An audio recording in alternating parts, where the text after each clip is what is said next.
আলাইকুম, আশা করি সকলে ভালো আছো। আজকে তোমাদের জন্য একটা আপডেট নিয়ে আসলাম। যারা আমরা ট্রাভেল করি বিভিন্ন জায়গায় গুগল ম্যাপ ইউজ করে, তো বিষয়টি তাদের জন্য অত্যন্ত গুরুত্বপূর্ণ।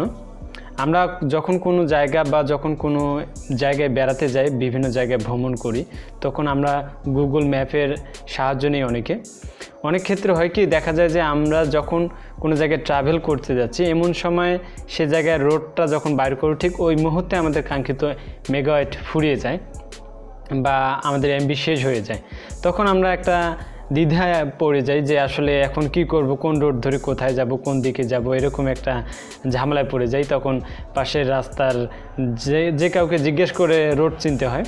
তো তাদের জন্য আজকে আমি বলবো যে আর কাউকে জিজ্ঞেস করতে হবে না।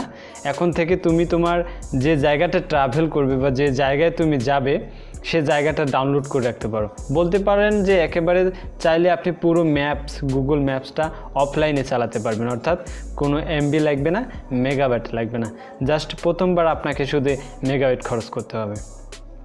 তো কিভাবে বিষয়টি করবেন আমি ফুল ভিডিও স্ক্রিনে দেখিয়ে দেবো আপনাদের সাথে। তো তার আগে বলে রাখি যে আপনি কিভাবে কাজটি করবেন। ধরুন আপনার মেগাবাইট ফুরিয়ে গেছে, এখন এই মুহূর্তে আপনার যে জায়গায় আপনি যেতে যাচ্ছেন সে জায়গার রোডটা আপনাকে গুগল ম্যাপ থেকে ডাউনলোড বের করতে হবে বা দেখতে হবে যে আপনি ওই জায়গায় গন্তব্যে পৌঁছবেন কিভাবে, কোন রোড ধরে। তো এর জন্য তো অবশ্যই গুগল ম্যাপসের দরকার, আর সেক্ষেত্রে আপনার মেগাবাইট ফুরিয়ে গেছে, তো একটা ঝামেলা মাঝখানে তো বেঁধে গেল। তো তার জন্য এখন আজকে আমি যে ভিডিওটি দেখাবো, এই ভিডিওর মাধ্যমে আপনি পুরো ম্যাপসটা ডাউনলোড করে নিয়ে আপনি অফলাইনে, অর্থাৎ মেগাবাইট ছাড়া আপনার এমবি যদি ফুরিয়েও যায়, তারপরও আপনি এই গুগল ম্যাপসটি ব্যবহার করে বিভিন্ন জায়গায় আপনার যেখানে মন সেখানে আপনি যেতে পারবেন, একদম পুরো ঝামেলাবিহীন এই গুগল ম্যাপস ইউজ করে। তো স্ক্রিনে আমি ভিডিওটি শো করাচ্ছি।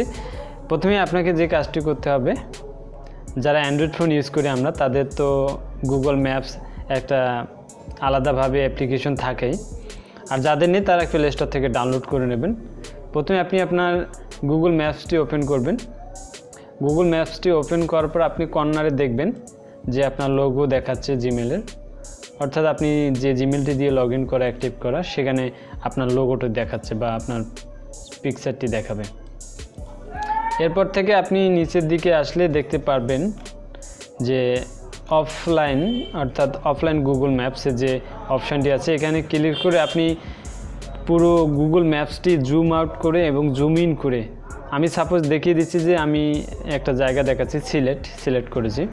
তো এই জায়গাটা দেখুন আমি পুরো জুম করেছি এবং জুম আউট করেছি। আপনি চাইলে যে জায়গাটা নির্দিষ্ট করে জুম করবেন এবং জুম আউট করবেন, সে জায়গাটা কাঙ্ক্ষিতভাবে আপনি যে চতুর্ভুজাকার যে জায়গাটা, এই জায়গার মধ্যে যতটুকু আপনার ম্যাপস রাখবেন ততটুকুই কিন্তু আপনি ডাউনলোড করে অফলাইনে পরবর্তীতে ব্যবহার করতে পারবেন। তো সাপোজ আমি এই জায়গাটি সিলেক্ট করেছি, তো ডাউনলোড ডাউনলোড হয়ে গিয়ে আমি আপনাদের সাথে দেখাচ্ছি। আমি এরপর আমার ফোনের ইন্টারনেট কানেকশন বন্ধ করে দিচ্ছি আপনাদের দেখার জন্য। এরপর আমি আবার ওই জায়গায় গেলাম, যার পর আপনারা দেখতে পাচ্ছেন যে অফলাইনে আমি ওই যে জায়গাটি ডাউনলোড করেছিলাম দেখুন ওই জায়গাটি কিন্তু আমি এখন দেখতে পাচ্ছি।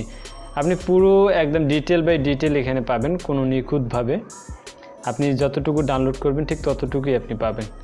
তো এইভাবে পুরো আপনি ম্যাপসটি ডাউনলোড করে আপনার কাঙ্ক্ষিত গন্তব্য আপনি অফলাইনেও ব্যবহার করতে পারবেন। তো এই ছিল আজকের ভিডিওটি। যদি ভিডিওটি ভালো লাগে অবশ্যই লাইক করবেন আর বন্ধুদের সাথে শেয়ার করবেন ভিডিওটি। দেখা হবে পরবর্তী ভিডিওতে, ততক্ষণ পর্যন্ত ভালো থাকবেন।